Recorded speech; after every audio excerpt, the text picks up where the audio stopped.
helicopter pilots trying to douse flames from above. The flames, fueled by a southwest wind, are winning the battle over firefighters. So far, they've lost 5 homes. Here, a charred chimney is all that's left. On the ground, 1,000 men and women from Central California are concentrating their efforts on saving other homes. In fact, officials say that's why the fire got away from them. The crews basically have to devote most of their time in the structure protection effort. And in this particular case, we had the evacuation process that we encountered too. In one case, a sanitarium with ambulatory type patients.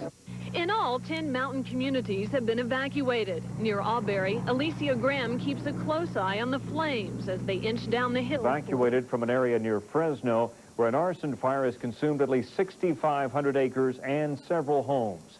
More from Greg Lefebvre. Firefighters on the ground and in the air are chasing a scorching blaze that is roaring through oak, grass, and manzanita in the hot Sierra foothills. Overnight, more than 1,000 residents fled the towns of Auberry and New Auberry. This is not a good place to be. Virtually at first light Saturday, 8 aerial bombers and helicopters tried to knock down the fire's leading edge. And I heard it burned 7 miles in about 30 minutes. So it must have been long and narrow. By midday, temperatures were into the 90s. Humidity had plunged. The fire had grown more than 2,000 acres on Saturday. So far, 3 homes and 2 mobile homes have been lost.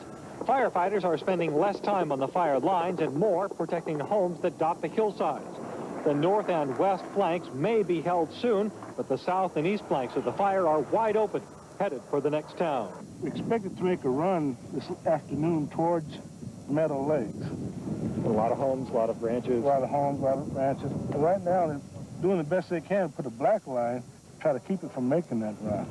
Kate and Doug Moore had to rush off their posts on the front lines when the call came to save their own home. We were up on top up there and watching the fire and watching the backfire, and it was really exciting. And then all of a sudden we heard a call for a fire at Wymiller Lodge, and that's here. Yeah, the job came second all of a sudden. False alarm, no fire this time.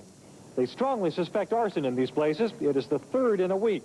Last weekend, investigators counted 14 arson starts in these canyons. Those fires eventually formed into 2 large blazes that took several days to extinguish. And on Saturday again, the temperatures were rising rapidly. When the conditions are right, the weather can be the firefighter's best friend. But when it gets hot and windy, the firefighter can have no worse enemy.